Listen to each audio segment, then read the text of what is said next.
Hey guys, so it's always about cooks, right? It's always about cooks being faster. It's food being done right. It's never been about the servers, right? So I thought it'd probably be a good idea to go ahead and throw out a video towards the servers. That's guys and gals who are out there taking care of our guests every day and sticking to that idea that we've only got 15, 20, 25 max to get that table in the door, drinks, food to the table, ring them out and out the door if they choose. Can they stay? Sure, why not? But we've got to be able to let them out. So what are some of the things that the servers can do that are going to speed up the process all the way through? Now, here's just a few ideas, just like with the cooks taking paper out of their cheesesteaks. It's the little things. It's the ever so slight things that add up in the process of a busier shift. So we're mainly talking about doing these on shifts you know you're going to be busy, but if every day you're planning on being busy, which is the way we want to do it, these should start to become something that you think about.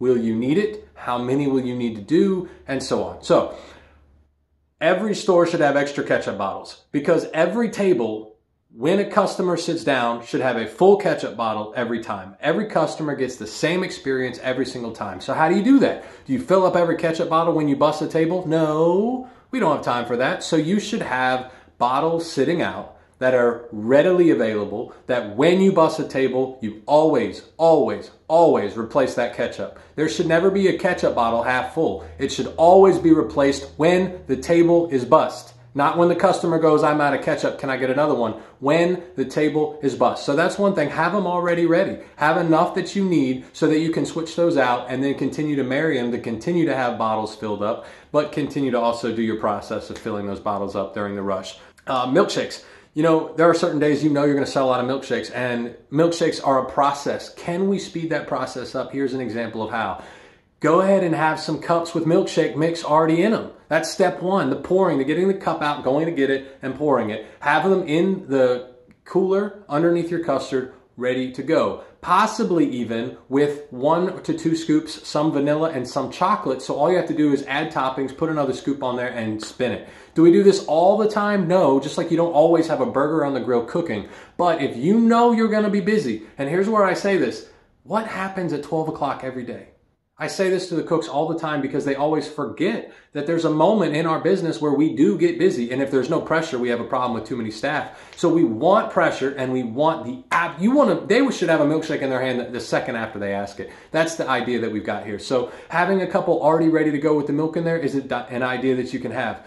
Running chores. Running chores are incredibly important throughout the rush, but the problem is we never decide before the rush who has what. So we run out of tea. Why? Because you never stop to say, okay, you're on tea, you're going to keep ice full, you're going to keep the bathroom stocked, and so on. If you don't have the chores predetermined, then nobody does them. Or somebody does all of them and they're sacrificing for the team. Have predetermined chores. So you, like, again, I'm a cook. I'm sorry. I always revert back to it, but who's on buns? I don't know. You know, you've got the fastest grill guy, the fastest fry guy, everyone gets to cooking. In fact, the guy number 3 comes over here and throws some burgers on the other grill, and then they're like, why is it a 10-minute ticket? Oh, because we didn't know who was doing buns. So once all the burgers were cooked, we had to turn around and do the buns. It's dumb, right? But the same thing is happening when you're running out of all these things. So who does what? Who's going to wash those baskets before the basket gets half full? Okay? Tickets. If you have a handful of tickets, now I don't want you to do all your tickets, but you should have 10 or 15 tickets in your little booklet that have your name on them. I mean, why not, right? Why would you not already have your name on it? Because one of the things that I watch that slows us down is how long it takes you to freaking write your name on the top of the ticket, along with the time when you're trying to send that ticket in. When you go out to that table, you should have tickets that already say thank you on the back before you've taken their order. If that's something that you're doing, which I think that you should have your name on it already at the top, because when you started your shift, you jotted your name on all the tickets that you're going to use today because no one else is using them. Not a stack of 100, the tickets that you're going to use today. And then as you're sitting at that table, you're going to go ahead and write down the table number. Don't wait until you get up to the bar and then have to, oh, what table was that? Write the table number while you're taking the order on your way to the table. I mean, you're there, you're reading back the order, get it jotted down while you're at the table. And then the last thing you're doing is just jotting the time on when you get at the bar. So that's another thing that you can do. To-go bags.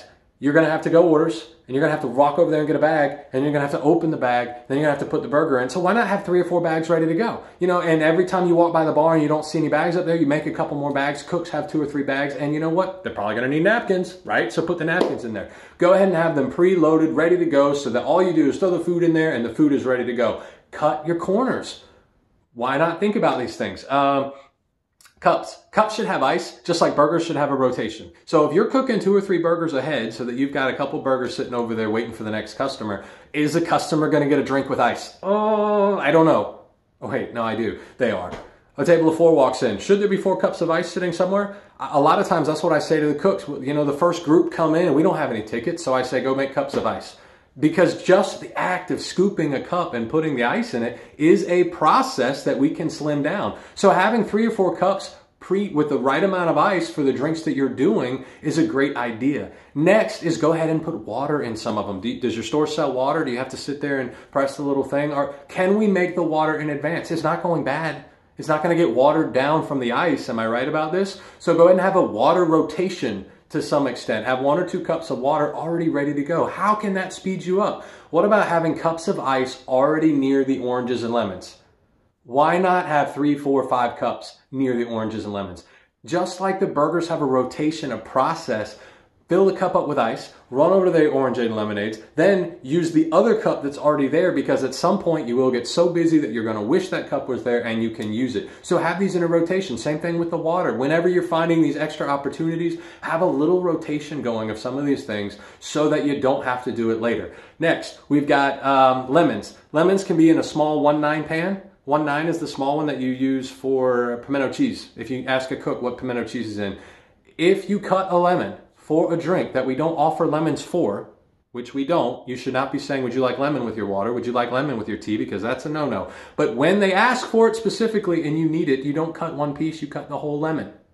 Because once you've cut that lemon in half the wrong way, it's a useless lemon for any other thing. So now it's only used for drinks. So cut each lemon the whole way through and then store it in that cup so that we're cutting it less often, because you getting out the lemon, getting the knife, and cutting it is a process. Once you're already holding the knife and you continue to cut 1 or 2 more times, that's not taking much more time.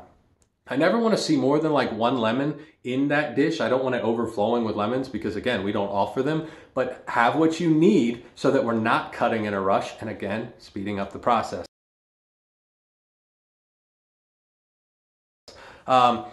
I always had a batch of pre-measured sugar for my tea ready to go, covered and either on top of my tea maker or beside my tea maker. When you get in a rush and you make tea, you're not running to the back and getting sugar as fast as you can do it. You're saying, okay, hit make tea. In fact, we usually had a pre-done filter already in it so that you didn't have to do it, and then you just poured the sugar in while it was making. It was an instant thing. We're not taking forever to go and do these processes. Next is ice in, yeah, we already said that. So the ice near the oranges and lemons, that was, I don't know why I was last on my list. So that's just a few ideas for you guys to help push the speed, push the idea of how can you, I mean, you all do it. You shoot out a message on Workplace and you say, oh my goodness, I'm going to be short a person. I need help. Well, in my day, we didn't have help. We had prayer.